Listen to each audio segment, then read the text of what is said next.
Bonjour Anne-Catherine, Bonjour Saverio, bonjour tout le monde. bonjour. Merci de prendre ce temps au cœur de l'été, au moment où beaucoup de personnes sont en vacances, pour nous parler de l'ACT, qui est une thérapie dont moi j'ai entendu parler récemment par des personnes de l'Observatoire de la sensibilité. Euh, donc je connais peu. Et puis tu nous en as parlé lors d'une journée qu'on a animée ensemble à Andenne, en Belgique, une journée d'atelier. Et c'est ça qui m'a donné envie, quand je t'ai écouté nous en parler, ça m'a vraiment donné envie d'en connaître plus, de connaître mieux cette approche. Et c'est pour ça que voilà, on s'est donné rendez-vous aujourd'hui pour en parler très librement, très simplement. Alors avant de commencer, est-ce que tu peux rappeler qui tu es, voilà, te présenter, comment tu travailles? Bonjour tout le monde. Merci beaucoup Saverio. C'est vraiment un honneur d'être là et de répondre à tes questions et de parler d'en effet ACT qui pour moi est vraiment un outil extraordinaire. Je vois vraiment beaucoup de belles choses qui se passent en tout cas en séance et même dans les écoles parce que je l'utilise aussi du coup dans les écoles quand je vais dans des projets. Je m'appelle Anne-Catherine Coman, je suis maman, je suis épouse aussi. J'ai deux enfants que je trouve extraordinaires. Maintenant, je pense pas que je suis que je suis pas tout à fait objective dans l'histoire puisque ce sont les miens. À la base, je suis assistante sociale. Donc, ma formation de base est assistante sociale. Puis, j'ai fait plein de formations, que ce soit en thérapie, mais en plein d'autres choses. Je pense que je suis une curieuse de l'apprentissage, mais aussi de la mise en pratique et puis de découvrir comment l'humain fonctionne. Et maintenant, voilà, j'ai pris à un moment donné un titre qui est coach en émotion parce que je me suis vraiment spécialisée dans l'émotion qui est un peu ma porte d'entrée en fait, qui est la porte d'entrée pour voir comment on fonctionne de nouveau, pour pouvoir s'accueillir et s'aimer. Et j'ai été aussi agréablement formée par l'Observatoire sur la haute sensibilité. Super. Alors on va tout simplement commencer par la question d'entrée, hein, la porte d'entrée. Qu'est-ce que la thérapie ACT? Pourquoi ça s'appelle comme ça? Et si tu peux nous la présenter pour qu'on comprenne déjà un peu de quoi il s'agit. Alors, thérapie, donc ACT, ça veut dire thérapie de l'acceptation et de l'engagement. Et ces deux mots-là, quelque part, peuvent déjà un peu résumer qu'est-ce que l'acte. C'est considéré comme une thérapie comportementale et cognitive de la troisième vague. Je ne veux pas spécialement rentrer dans les détails. Et ça a été mis en avant par l'équipe de Stephen Ice, pardon. Euh, alors, acte, ça veut dire acceptation, mais acceptation de ce qui se passe à l'intérieur de soi et à l'extérieur de soi. Alors, je vais un petit peu définir tout ça et creuser tout ça. Euh, En sachant que l'acceptation ne veut pas dire résignation, ça c'est quelque chose aussi que j'expliquerai tout à l'heure. Et l'engagement, c'est par rapport à l'engagement vers une vie pleine de sens et qui nous correspond. Donc, on va vraiment aller voir quelles sont les valeurs de la personne, quels sont les désirs profonds de la personne pour avoir une vie engagée, une vie pleine de sens et une vie vraiment alignée avec ce qu'on a à l'intérieur de nous, de profond comme désir et comme valeur. Donc, c'est une thérapie comportementale, dans le sens où on va un petit peu voir quels sont les comportements. Alors, on va parler de comportements intérieurs, donc nos pensées, nos émotions et tout ce qui va, nos ressentis, mais aussi de comportements extérieurs. Quels sont les comportements intérieurs et quels sont les comportements extérieurs qui vont dans le sens de cette vie, de notre vie de valeur, de notre vie engagée, de ce qui nous plaît vraiment, et quels sont les comportements intérieurs et extérieurs qui vont dans le sens inverse. Et on ne s'en rend pas compte, évidemment. Tout ça, ce serait trop facile, hein. Je dis, moi, j'aimerais bien vous avoir une baguette magique et vous la donner, puis tout est réglé, entre guillemets, c'est un grand terme. Et on parle aussi, ce que j'aime dans l'acte aussi, c'est que acte part du principe que dans la vie, on va être confronté, on va traverser des moments douloureux et que c'est OK. Alors, je n'ai pas dit dans le sens où c'est OK de souffrir, c'est pas ça, mais en tout cas, la vie, il y a de la souffrance aussi. Il y a la maladie, il y a le cycle, c'est de saison, il y a des choses qu'on n'a pas envie de vivre, et c'est en fait. Donc, c'est en fait, alors c'est pas pour ça que on est déprimé toute notre vie, hein, c'est pas dans ce sens-là. Mais dans la vie, il y a des chouettes choses, et il y a des choses qu'on va vivre, des situations, des émotions aussi très inconfortables. Et c'est là. Et en général, on a notre cerveau, hein, notre corps, voilà, est fait comme ça, et c'est normal, c'est de la survie. On va plutôt lutter ou on va plutôt fuir. Et donc, c'est un peu ça les comportements qui parfois nous empêchent d'aller vers la vie qui nous convient. Et donc, on va un petit peu décoder. Moi, j'utilise souvent observer et décoder. Voir un petit peu ben, quels sont les comportements qui vont dans la lutte ou qui vont dans la fuite et quels sont les comportements qui vont dans l'acceptation. L'engagement, c'est vraiment, donc cette deuxième partie, c'est ben, une fois qu'on comprend ça, une fois qu'on voit un petit peu comment on fonctionne avec cette acceptation, c'est comment est-ce qu'on peut, avec nos propres valeurs, bien conscientes à ce moment-là, ben, aller vers des actions engagées, je réutilise le mot engagé puisqu'il y a engagement, aller vers des actions qui nous conviennent pour tendre vers cette vie-là, en sachant que les valeurs, c'est comme une boussole. On ne sait pas spécialement atteindre à 100% nos valeurs, mais en tout cas, si on va tendre vers, donc nos chemins, on va tendre vers ces valeurs-là. Donc, c'est une thérapie qui est dite comportementale. Ce que j'aime beaucoup, donc c'est dans ce sens-là, ce que j'aime beaucoup aussi, c'est que c'est une thérapie quand même humaniste où le problème n'est pas un symptôme. La personne est prise entièrement et remise dans un contexte aussi. Et donc, on va s'intéresser à la personne. Et moi, je suis quelqu'un qui est tellement curieuse, mais dans le bon sens du terme, c'est pas de la curiosité malsaine, au contraire, c'est de la curiosité bienveillante. Et donc, je vais souvent dire aux personnes, mais ah, qu'est-ce que vous voulez me dire par là? Expliquez-moi vraiment. Faites comme si j'étais à côté de vous. Ça va être sans jugement ou sans analyse, en tout cas, d'une étiquette quelconque.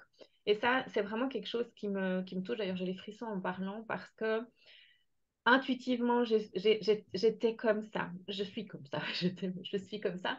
Et c'est vrai que certains accompagnements, je me dis, mais j'ai l'impression que je donne une étiquette, que je juge, que je...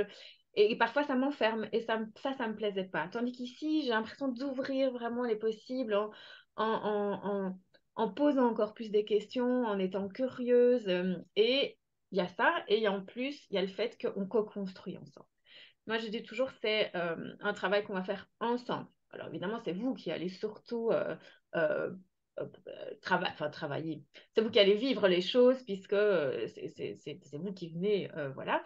Mais je vais proposer parfois des exercices et la personne, on va le faire ensemble en séance et puis après, elle va le faire ensemble après.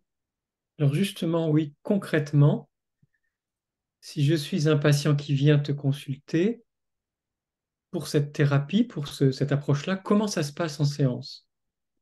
Alors, en séance, en tout cas, ce que moi, en ayant maintenant voilà, parce que je viens d'être formée, enfin, dernièrement, en tout cas en 2023, à cette méthode, mais j'utilisais déjà un petit peu l'acte parce que j'ai découvert l'acte grâce à Manon Jean, qui est une Canadienne qui a créé plusieurs programmes pour aller dans les écoles, qui s'appellent la météo intérieure et le massage caméléon et qui en fait ben, a vraiment créé un super programme. Et tout à l'heure, je vous montrerai quelques fiches parce que je les utilise aussi en séance, ces fiches-là, qui expliquent un petit peu cette méthode et qui fait vivre ça aux enfants dans les écoles. Mais ça, on pourra en parler tout à l'heure. Donc concrètement, quand quelqu'un va venir chez moi, ben, je vais déjà lui proposer, à un moment donné qui lui convient évidemment, hein, c'est pas d'emblée, d'un moment donné se poser et d'observer ce qui se passe en lui, ce qui se passe autour de lui et même l'interaction qu'on a parfois ensemble ou parfois allez, comment il vient en séance et qu'est-ce qui se passe dans sa tête, qu'est-ce que sa tête lui dit, qu'est-ce que son corps lui dit, qu'est-ce que ses émotions, quelle est l'émotion. Donc il va vraiment avoir un moment de se poser. J'utilise parfois les paillettes, hein, j'explique un petit peu bah, les paillettes, je les ai ici, hein, mais j'utilise vraiment la pleine conscience et l'acte utilise aussi la pleine conscience par rapport à ça et l'observation de soi. Donc ça, c'est déjà un premier élément que j'utilise avec les personnes, que je propose en tout cas aux personnes. Il y a d'autres choses comme observer leurs pensées. Bah tiens, là, Il me semble que c'est une pensée qui vous juge quand même beaucoup, par exemple, hein. Je pense que la plupart des gens, on peut être très dur envers nous-mêmes, hein, et on ne s'en rend pas compte. Et donc, c'est aller observer aussi ça. Ben, tiens, est-ce que cette pensée, elle est juste? Est-ce que cette pensée est pas trop juste? Qu'est-ce qu'elle vous provoque comme émotion? Est-ce qu'elle va dans le sens justement d'une vie plus juste? Qu'est-ce qu'elle provoque en vous comme émotion? Donc, plein de petits outils comme ça qui sont liés à la méthode et à l'Hexaflex que je pourrais vous montrer tout à l'heure. Super. Et donc, au fur et à mesure de ce cheminement thérapeutique avec un ou une patiente, qu'est-ce que ça va apporter concrètement à cette personne? Ou qu'est-ce que ça va changer Oui. pour elle? Alors, théoriquement, on parle de flexibilité psychologique, d'accord? Et en réfléchissant à la préparation de l'interview, là maintenant, je me dis, ben, comment est-ce que je vais pouvoir mettre en image ça? Et j'avais envie voilà, de faire ceci. C'est la première fois que je le fais, hein, mais c'est parfois dans la vie, la vie, on la traverse un petit peu comme ça, quoi, avec le poing serré et un petit peu comme ça. Alors, on le sent parfois dans le corps hein, quand on en prend conscience, qu'on est peut-être un peu comme ça. Et apporter de la flexibilité psychologique, moi, j'ai l'impression que ça permet, voilà, d'ouvrir et euh, d'ouvrir l'espace de ce qu'il y a, de ce qu'on est, pour apprendre à se découvrir, mais aussi pour apprendre à vraiment ouvrir à ce qui est, à ce qui se passe là en nous, plutôt que d'être enfermé là-dedans et bloqué là-dedans. Ce que la plupart, enfin beaucoup en tout cas de mes clients disent, c'est que ben, il y a une grande conscience de soi, de la façon dont ils fonctionnent et après de pouvoir bah, switcher euh, vers justement du conscient, des actions conscientes. Donc, si on peut dire, moi, parfois j'utilise ça comme ça, on est souvent dans la réaction, ce qui est très bien, hein. Je ne suis pas en train de juger la réaction. Parfois, il faut être dans la réaction. Si on traverse sur les passages pour piétons et qu'il y a une voiture qui arrive, il vaut mieux réagir pour ne pas se faire renverser, on est d'accord. Mais dans certaines situations, on va être dans la réaction et c'est normal. De nouveau, enfin, tout ça est très logique, hein, on est ainsi fait. Et c'est plutôt ben, passer de la réaction à l'action engagée, à l'action consciente. Voilà, c'est ça le mot que je cherchais. Donc, je vais prendre un exemple concret très concret et très présent ce matin en préparant un petit peu, en relisant certaines choses, en essayant de me dire, OK, allez, je vais quand même un petit peu préparer pour me rassurer d'ailleurs. Euh, en fait, j'ai senti que j'étais complètement, voilà, j'étais un peu figée quand même. euh, Parce que ça m'impressionne d'être ici, de parler de moi. Je préfère écouter que de parler de moi. Ben, peut-être que si j'avais été en réaction sans aller voir à l'intérieur de moi et savoir qu'en fait je fonctionne souvent comme ça les quelques premières minutes et puis qu'après ça va, ben, j'aurais peut-être dit ça veut dire que finalement non, je veux pas le faire. Je veux pas faire. Non, c'est trop sortir de ma zone de confort, si on peut, voilà, je ne le fais pas. Ce qui aurait été très bien, hein, je veux dire, il n'y a pas de jugement, mais sans doute que je n'aurais pas, euh, dans ces cas-là, ça aurait été plutôt une réaction à ma peur, plutôt une fuite. Euh, alors que là, je me suis dit, ok, Anne-Catherine, tu te connais, tu sais que même ce qui se passe dans ton corps, ben, c'est lié à, voilà, à ce contexte qui est pour toi pas évident. Euh, Peut-être que ça n'ira peut-être pas, peut-être que ça ira, tu ne sais pas. Prends un petit temps pour toi, comment tu te sens à Oui. l'intérieur de toi, qu'est-ce que tu es en train de te dire. Et après, je me suis dit, ok, on y va. Alors j'aurais pu très bien te dire, non, finalement, en conscience, je me rends compte que c'est pas possible, je suis pas prête, c'est trop tôt. Et voilà, hein, ça aurait été très bien aussi. Donc tout est contextuel et aucun comportement ne doit être jugé. C'est juste qu'il est mis voilà, dans un contexte. Donc ça, c'est un exemple que Merci. je pourrais Merci en donner. tout cas d'accepter de répondre à ces questions. Alors, ce qui m'intéresse aussi, c'est de savoir pour toi, en tant que thérapeute, qui a justement suivi beaucoup de formations, est-ce qu'il y a un avant et un après avec la CT, avec ACT? Qu'est-ce que ça t'apporte à toi? Comment ça t'aide en tant que praticienne? Alors, il y a un avant et un après, vraiment, quand j'ai découvert Manon Jean et l'accueil de l'émotion. Donc, c'est pour ça, du coup, que je reste avec cette approche de partir de l'émotion. Quoique, avec ACT, j'arrive de plus en plus à ouvrir la porte des pensées, enfin, partir par les pensées, partir par les valeurs aussi. Évidemment, c'est ça que ça m'a apporté en plus, la formation. Je dirais qu'il y a deux choses pour répondre vraiment franchement à la question. C'est vraiment l'accueil de l'émotion avec Manon et je vais expliquer pourquoi. Et il y a aussi le fait d'avoir découvert que j'étais très sensible, hautement sensible, fort sensible, peu importe le thème, la sensibilité élevée. Ces deux choses vraiment se sont mises ensemble et ça m'a vraiment permis, moi aussi, de me comprendre plus, de savoir comment je fonctionnais et d'en prendre conscience. Donc les deux en même temps, on fait vraiment une magie pour moi qui, voilà, je le sens vraiment quand je parle dans le cœur, etc. Je pense aussi que ces deux choses m'ont permis vraiment allez, comment dire, d'être OK, d'être vraiment alignée avec ce non-jugement, cette non-analyse d'étiquette et de pouvoir être vraiment moi dans l'accompagnement. L'accueil des émotions, ce qui m'a vraiment fait comprendre, c'est de nouveau, c'est on peut vivre sans vouloir à tout prix chasser la pluie ou chasser l'orage. Donc la pluie, c'est la tristesse, l'orage, c'est la colère. Et qu'on a le droit d'avoir ces émotions. On a le droit de les vivre parce qu'elles sont là de toute manière. Mm. Et Manon disait, oui, quand il pleut, on n'a pas de baguette magique en fait. Même si on veut être dans le soleil, on peut de nouveau être dans le combat et se dire je veux du soleil, je veux du soleil, ça n'arrivera pas. Donc, ça ne veut pas dire qu'on ne peut rien faire dessus, hein. Ça ne veut pas dire qu'on ne peut pas de nouveau agir en conscience. Donc, si je prends la métaphore de la pluie, bah, s'il pleut, on peut se dire, en fait, j'ai envie de sortir et de profiter de la pluie et me prendre une douche naturelle. Ou je sors et et je mets mon parapluie. Ou je décide de ne pas sortir. Donc, on a quand même encore une latitude de décision. Mais c'est vraiment se rendre compte que pour arriver finalement à un bonheur, même si le terme parfois est péjoratif ou est pas précis, c'est d'accepter en fait les inconforts, vraiment Mm. accepter les inconforts de la vie. Euh, et plutôt que de les fuir ou de les combattre, c'est de pouvoir les... J'aime bien le mot traverser, j'aime bien le mot accueillir, mais j'aime bien aussi le mot traverser. Euh, et j'ai l'impression que c'est vraiment comme une philosophie de vie.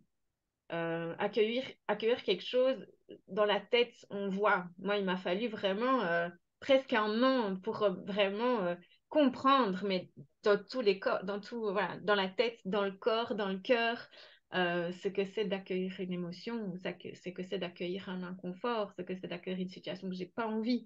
Euh, et ça, acte pour ça, je trouve, est très puissant et, si je peux me permettre, aussi très déculpabilisant parce que parfois les gens se comparent à ah oui mais celui-là il y arrive, oui mais celui-là j'ai l'impression qu'il est heureux tout le temps et moi j'ai l'impression que je suis pas normale. Ok, on va peut-être remettre l'église au milieu du village et voir déjà qu'est-ce que vous voulez dire par tout ça et aussi voilà, réexpliquer que le cerveau il fonctionne comme ça. Le cerveau est très écologique. Quand il nous arrive quelque chose, il va pas vouloir le traverser, c'est normal, hein, il va vouloir fuir ou combattre, hein. Donc ça aussi, ça permet voilà, de déculpabiliser aussi beaucoup et d'aller chercher cette singularité et d'aimer cette singularité parce que c'est un terme à toi que j'aime beaucoup. Justement, hein, tu as parlé de ta haute sensibilité.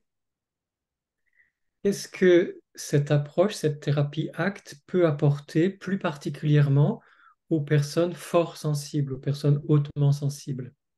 Alors oui, je pense que c'est pour ça aussi que ça m'a parlé autant. Euh, il y a déjà plusieurs choses. C'est que on sait que les personnes hautement sensibles ou très sensibles vont avoir une émotion qui va être plus haute, l'intensité, et parfois rester plus longtemps. J'utilise la vague souvent, moi, pour parler de l'émotion.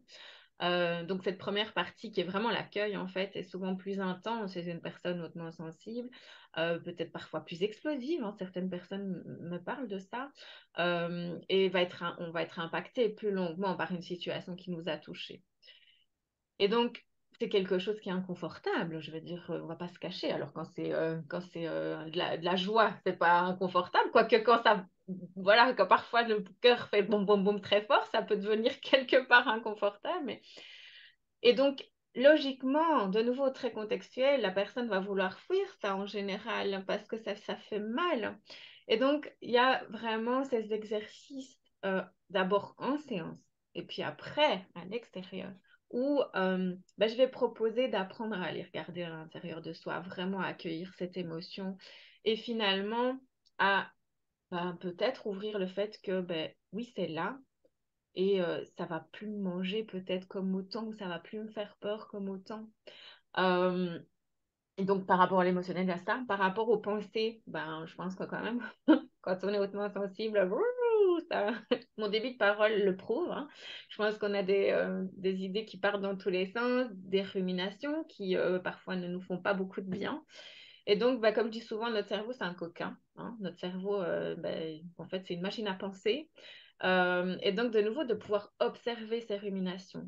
Dans quel moment, dans quel contexte on a tendance comme ça à ruminer? Est-ce que ces ruminations nous font du bien ou est-ce qu'elles nous font pas du bien? Comment est-ce qu'on pourrait les appeler? Moi, j'adore faire ça. J'adore proposer, bah, attends, ces ruminations plutôt sur l'avenir, bah, on lui donnerait quoi comme nom? Qu'est-ce que moi j'utilise beaucoup mon petit monstre, voilà. Mais je vois mon petit monstre comme étant quelqu'un de pas spécialement méchant, hein. Ou les ruminations du passé, bah, de nouveau, qu'est-ce que ces ruminations viennent dire? Si c'était une histoire, quel titre on pourrait mettre à cette histoire? Les pensées qui sont pas très très sympas avec nous, du style allez, je vais prendre une à moi. J'ai longtemps, ça va mieux maintenant grâce à Act, hein, mais longtemps cru que les autres faisaient tout le temps mieux que moi. Et donc, ben, j'ai plusieurs fois redit tout haut cette phrase-là en la chantant ou en faisant comme ceci. Les autres font mieux que moi. Et donc, du coup, en faisant ça, ben, dès qu'elle revient, c'est comme si je prenais un petit peu voilà, de la distance. C'est une pensée qui ne va plus m'engloutir entièrement, ne va plus me coller, mais va plutôt euh, pas s'évanouir parce elle revient. C'est ça aussi dans l'acte. Il ne faut pas croire que ces pensées, elles vont Mm. s'en aller. De nouveau, hein, on dit bien, euh, dans la vie, on vit des inconforts, le cerveau, il est là pour penser, donc il n'y a pas de baguette magique, on ne va pas d'un coup enlever tous les inconforts. Mais en tout cas, voilà, quand cette petite pensée arrive, je sais que c'est une coquine pensée et que je peux la déposer plutôt que vraiment de ne plus rien voir d'autre que celle-là.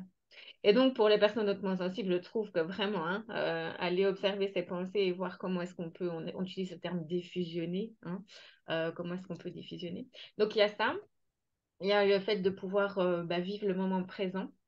Donc, de vraiment vivre le moment présent dans le sens de observer et donc peut-être prendre un petit peu de la hauteur, pas dans le sens de distance, mais vraiment de la hauteur sur, ben, tiens, comment est-ce que je fonctionne, comment est-ce que j'agis, comment est-ce que, qui je suis, comment je me définis aussi. Alors pour tout le monde, hein, qu'on soit très sensible, moyennement sensible, hautement sensible, ça fait du bien, mais cette distance permet aussi de peut-être être moins imprégné dans cette intensité parfois très, très, très, très, très forte qui peut nous manger. Moi, je trouve que cette intensité est très belle, mais parce que j'ai fait un chemin, parfois l'intensité, elle peut nous manger. En tout cas, c'est ce que je remarque pour certaines personnes. Et est-ce que c'est aidant aussi par rapport aux sensations, quand il y a trop de lumière, trop de bruit, des odeurs désagréables, ou quelque chose Euh, comme ça? Alors, par rapport à ça, ce que je propose de nouveau, c'est d'observer. Donc, quand une personne vient, souvent elle vient quand même avec, j'ai l'impression que mes émotions mangent, que voilà, que ça me surmerge. Moi, je dis souvent, ok, on va voir l'émotion, mais je vais vous proposer aussi d'observer vos cinq sens, parce que souvent, hein, c'est ça qu'on oublie. Et donc, parfois, on peut être très saturé au niveau des cinq sens sans s'en rendre compte. Et donc, je propose, moi j'appelle ça grincer. Toutes ces situations où vous sentez que ça grince, vous sentez qu'il y a un inconfort, ben, amenez-les et on va justement observer ensemble si c'est lié aux cinq sens ou si c'est lié à plutôt une émotion, quelque chose qui a été dit, une pensée ou des choses comme ça. Et donc, c'est vrai que de tout autour, je propose aussi de voir comment.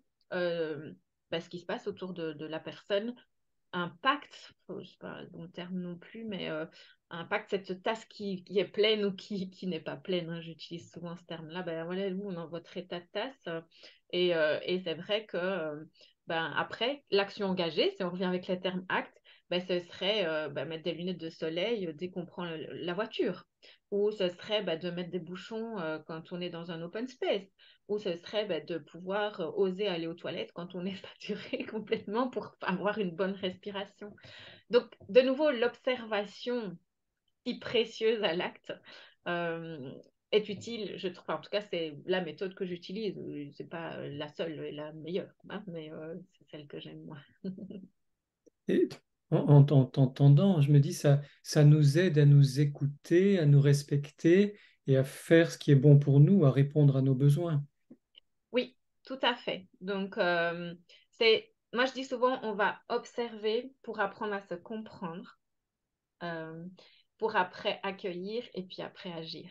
Donc, j'essaye souvent d'expliquer ça. Donc, je, la méthode, avec toutes les formations que j'ai eues, c'est vraiment, on va essayer de comprendre parce que ben, est-ce que c'est les personnes hautement sensibles ou est-ce que ben, tout le monde aime ça aussi? Mais je trouve que quand on comprend déjà notre fonctionnement, ben, ça permet déjà de lever un voile de flou, hein, je vais dire ça comme ça.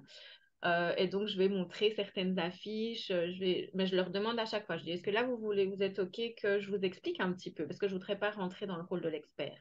Ça, c'est vraiment pas, j'ai vraiment pas envie de ça. Donc, mais je me rends compte que comprendre certains fonctionnements aide aussi après à se dire, ah oui, OK, c'est ça en fait.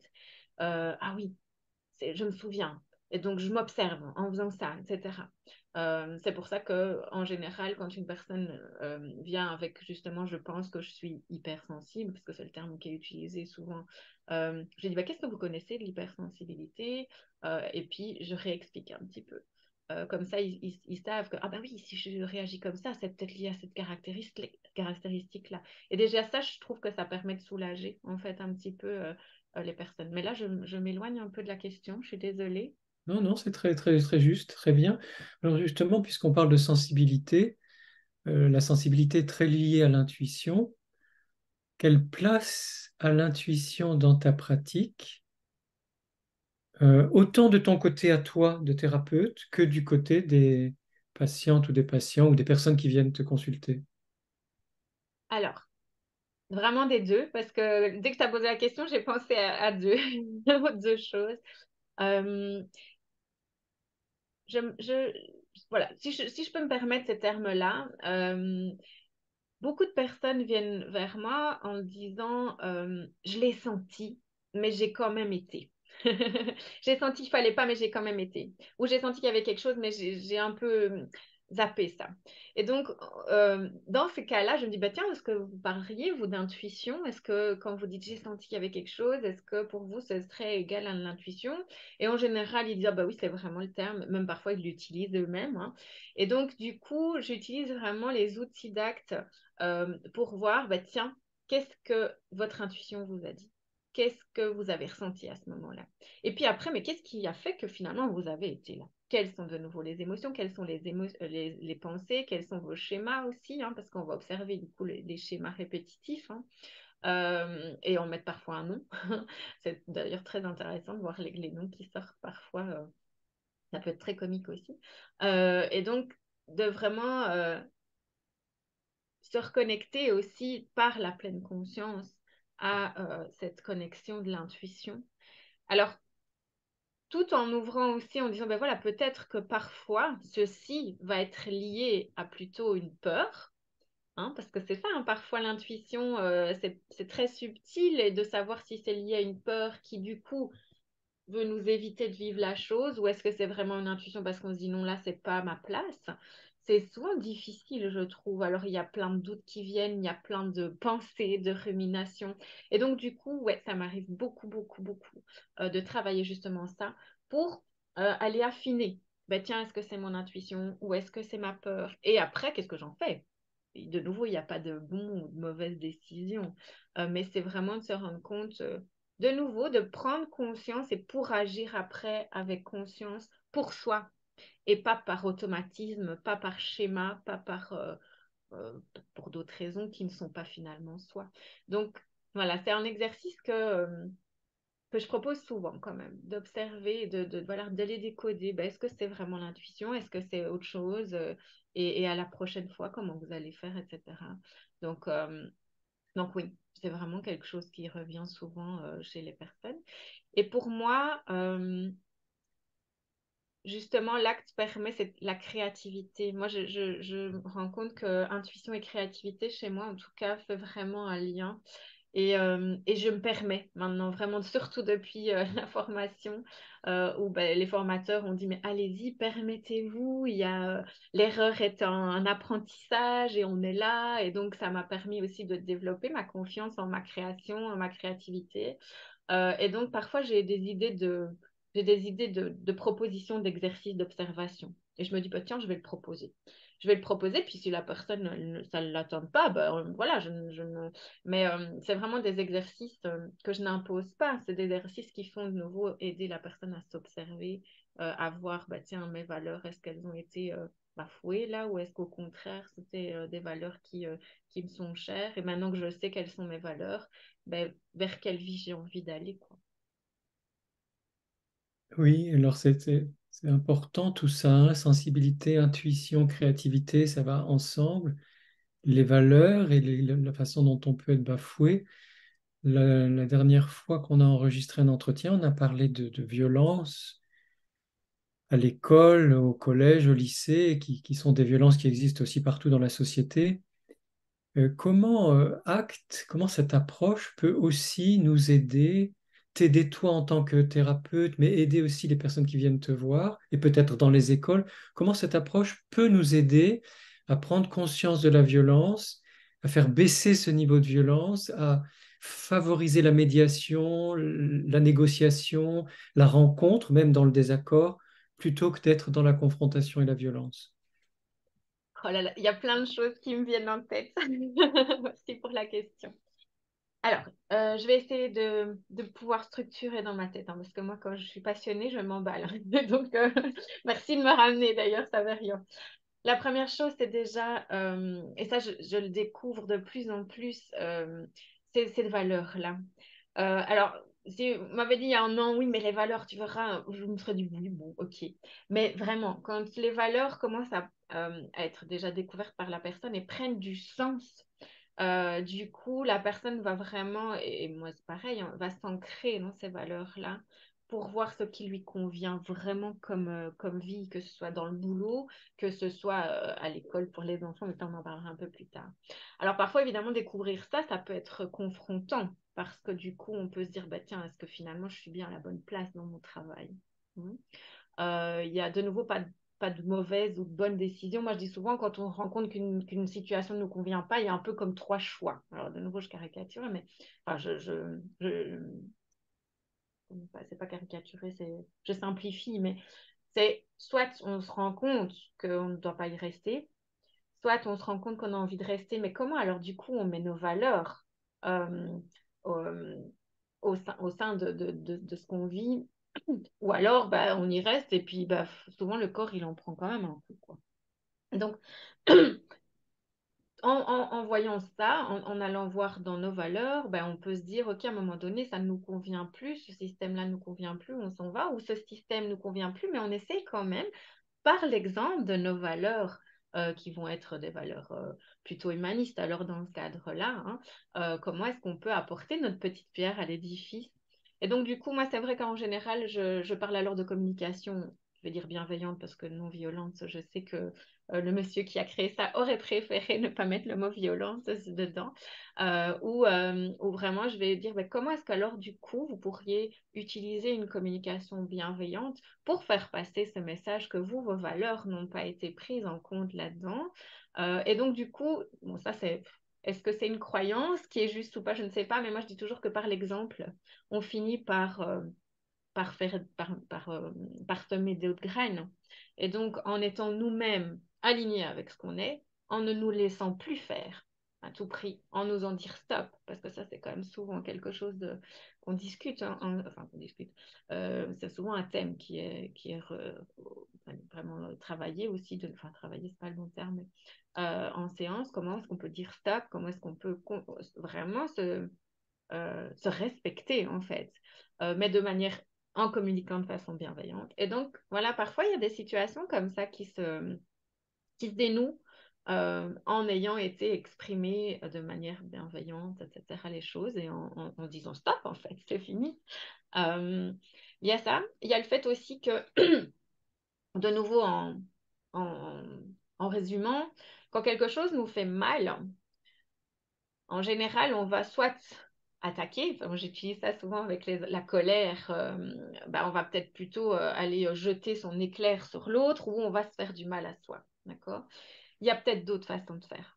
Et donc, comment est-ce qu'on peut accueillir ta douleur en étant vraiment OK, c'est pas gai, c'est désagréable, ça c'est vraiment tout l'accueil, hein. Qu'est-ce que ça me fait dans le corps, qu'est-ce que ça veut me dire, etc. Et ne plus être dans ces réactions de finalement cracher la lave du volcan sur l'autre, hein. Attention, on est tous humains, hein, ça nous arrive encore tous, même quand on a cette conscience-ci, hein. Moi, je sais que parfois, j'aime pas de le dire, mais parfois, je peux à un moment donné élever la voix très fort sur un de mes enfants, alors que je sais très bien que c'est pas ça que j'ai envie de faire. On reste humain, et ça, c'est important aussi de pouvoir le dire. Donc, il y a vraiment ce côté valeur et comment mieux communiquer. Il y a aussi ce OK, là maintenant je me fais bouffer, donc je dis stop. Et puis, il y a comment est-ce qu'on peut accueillir soi-même son émotion euh, pour ne plus la déverser sur l'autre, enfin, en tout cas ne plus être violent dans la façon d'exprimer. Et puis, je me rends compte aussi que qu'en s'observant, finalement, on va être moins dans cette réactivité qui parfois peut être pas bonne dans les relations. Et à l'école ou au collège, alors, qu'est-ce que tu as pu observer ou pratiquer? Alors, à l'école ou au collège, déjà, moi, je vais dans les écoles primaires essentiellement. J'utilise beaucoup la base de la météo intérieure de Manon Jean, qui est derrière moi avec le mandala de la météo intérieure. Euh, donc, on va vraiment déjà explorer c'est quoi une émotion, explorer qu'est-ce qu'on ressent dans le corps, développer aussi cette observation d'être dans le moment présent. Et alors, je vais utiliser la deuxième partie de la météo intérieure, qui est, est-ce que je l'ai ici? Oui, je veux la montrer parce que Manon, elle fait un travail extraordinaire. Donc, c'est, voilà, le cerveau, on voit bien, oui. Donc, c'est Mathéo, il s'appelle Mathéo. Dans son cerveau, hein, le passe-temps favori du cerveau, c'est de penser. Et donc, il y a des pensées qui sont plutôt noires, bleu foncé, des pensées roses et des pensées blanches, hein. Et on se rend compte que certaines pensées, les roses vont apporter des émotions confortables et d'autres vont apporter des émotions inconfortables. Et du coup, qu'est-ce qu'on fait avec ça?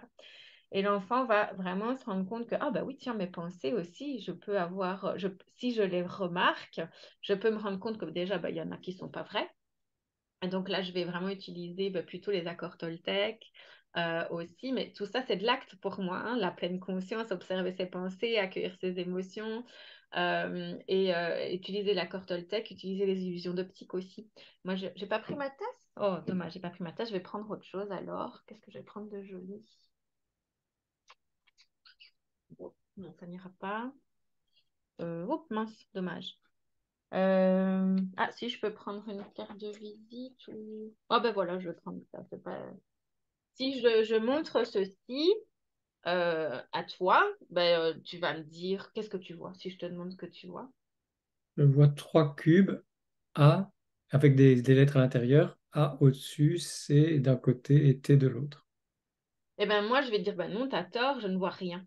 J'ai une page blanche devant moi, donc moi, je ne vois rien. Mais pourquoi est-ce que tu es en train de dire que tu vois ça alors que moi, je ne vois pas ça? Et ça, j'essaye vraiment de jouer avec les enfants là-dessus, en utilisant les illusions d'optique, en utilisant aussi des situations photographiées, donc où on voit deux enfants qui tiennent un ballon. Alors, je dis, tiens, qu'est-ce que vous pensez? Alors, il y en a qui vont dire, ils se disputent le ballon, puis d'autres qui vont dire, non, ils jouent au ballon. Et on confronte un petit peu, on partage, pas confronter, on partage ces idées et pour voir, tiens, est-ce qu'il y a vraiment quelqu'un qui a tort? Est-ce que vraiment quelqu'un qui a raison? Est-ce que donc notre cerveau nous dit peut-être pas toujours la vérité? Et comment est-ce qu'on peut aller justement décoder? Comment est-ce qu'on fait pour finalement aller voir? Et donc c'est le fameux accord Toltec qui dit va vérifier plutôt que croire, va poser des questions plutôt que croire. Et je trouve que c'est tellement acte ça. Puisque je le disais tout à l'heure, moi ce que j'aime bien, c'est que je vais poser des questions à la personne pour essayer de comprendre, pour vraiment aller rejoindre la personne, plutôt que de commencer à dire, bah oui, mais elle fonctionne comme ça, donc elle doit être comme ça. Enfin voilà, donc c'est vraiment... Donc j'utilise beaucoup ça avec les enfants, et donc du coup, on revit des situations de la cour de récré, parce que c'est souvent à la cour de récré qu'il y a des conflits. Déjà, je leur propose, je dis, on va faire le petit jeu de rôle, et quelle est ton émotion? Parce que souvent, ils sont, oui, mais c'est de sa faute, oui, mais c'est de la l'un. Et puis, je dis, stop, moi, j'étais pas là. Donc, c'est facile, hein, parce que moi, j'étais pas là. Je dis, quelle est ton émotion? Où est-ce que ça se situe dans le corps? Tu as le droit d'avoir ces émotions. Peu importe ce qui s'est passé, tu as le droit. Et comment ça se fait que l'autre va dire quelque chose qui est A et que toi, tu dis quelque chose qui est B? Rappelle-toi un petit peu, qu'est-ce qui s'est passé? Et puis déjà, même par rapport à l'émotion, quand tout le monde partage son émotion, souvent l'enfant, il se dit, oh mon Dieu, je ne me rendais pas compte que ce que je t'avais fait en jouant comme ça ou en jouant et taquinant, ça t'avait attristé. Donc du coup, il y a déjà vraiment un échange qui se fait. Et je trouve que vraiment, voilà, c'est les pensées et les émotions et l'interprétation versus, non, les faits. Ça permet déjà de faire, j'allais dire de la magie, mais de l'humanité, voilà. Mhm. Mhm. Oui, c'est ça qui est très beau dans tout ce que tu nous racontes, tout ce que tu nous expliques aujourd'hui. C'est cette humanité, Mm, cette écoute, ce respect, cet accueil. Dans cette approche humaniste, croiser l'acte avec la communication bienveillante, les accords Toltec, la météo émotionnelle. Je trouve que c'est vraiment très, oui, très, à la fois très riche et ça facilite la flexibilité. mm. Facilite la flexibilité en nous et dans les relations, la présence à soi-même, aux autres. Et je trouve ça vraiment fabuleux. Alors, qu'est-ce que tu voudrais dire pour conclure par rapport à cette approche? Qu'est-ce que tu as envie de partager avec nous? Ah, euh, il y a plein de choses qui viennent et j'ai de l'émotion. Moi, ce que j'ai envie de dire, c'est que sentez si cette approche vous convient ou pas. Enfin, moi, je dis toujours ça. Je dis, un premier rendez-vous n'engage à rien. Une relation, si je dis relation thérapeutique, mais une relation d'aide, c'est important qu'on puisse se sentir bien. Je ne détiens pas la vérité, mon Dieu. Je ne suis pas la meilleure thérapeute du monde. Il y a avec des personnes avec qui ça fonctionne, avec des personnes avec qui ça fonctionnera sans doute pas. Et c'est OK. Déjà, ça, c'est vraiment OK. Ce que j'ai envie de dire aussi, c'est que il y a vraiment, et ça, je le vois, je trouve les personnes voilà, que je rencontre tellement courageuses. Parce que c'est vrai qu'on vit des choses parfois dans la vie qui sont difficiles. Et ça, je pense Hmm, il faut pas le nier, quoi. hmm, Euh, et je suis très émue parce que je pense à plein de gens que je rencontre et je vois où à quel point c'est difficile. Euh, hmm, et on pourrait parler de la haute sensibilité. Je pense que, enfin, moi, pour le moment, il suffit que je regarde les nouvelles pour me sentir pas bien.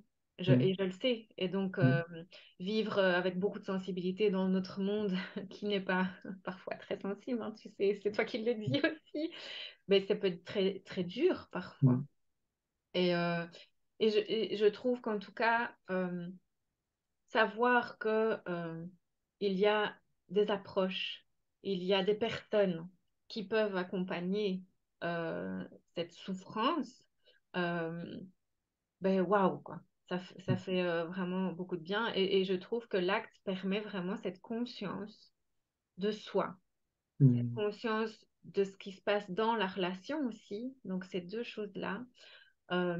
Et permet du coup de s'aimer. C'est même pas moi qui le dis. Dernièrement, j'ai vraiment eu pas mal de personnes qui m'ont dit, oh mon Dieu, je commence à savoir m'aimer. Et elles le disent avec comme si c'était quelque chose qui était quasi impossible. Et j'ai fait ce parcours-là, donc je comprends tellement. Et je pense accueillir ce qui est là, hein, et de permettre de l'ouverture. euh, et d'accueillir cette souffrance-là aussi. Je pense que c'est notre rôle à nous, quand on accueille quelqu'un dans son bureau, de déjà d'abord accueillir cette souffrance euh, en bienveillance. Et je trouve que Acte pour ça est vraiment la grosse cerise sur le gâteau de tout ce que j'ai déjà appris et mis en pratique, je vais dire. Donc voilà. Waouh! Merci, merci infiniment Anne-Catherine, c'est vraiment passionnant. Et voilà, j'espère que les auditrices, les auditeurs auront autant de plaisir que moi à t'écouter et à laisser résonner en elles et en eux tout ce que tu nous as partagé. Un grand, grand merci. Ben merci Saverio pour tes magnifiques questions. Merci à tout le monde derrière pour l'écoute. N'hésitez pas si vous avez des questions. Voilà, je suis belge parce que c'est vrai que je n'ai pas dit, mais je, voilà, je suis aussi très européenne, hein, parce qu'avec l'Observatoire et avec l'Acte, ben, finalement, et même plus, puisqu'avec la météo intérieure, c'est le Canada. Mais Très voilà, francophone, voilà. voilà, la francophonie et c'est toutes ces belles personnes. Voilà, merci beaucoup. Merci. Je vous souhaite une belle journée et au plaisir de vous rencontrer. Merci Saverio. Merci Anne-Catherine.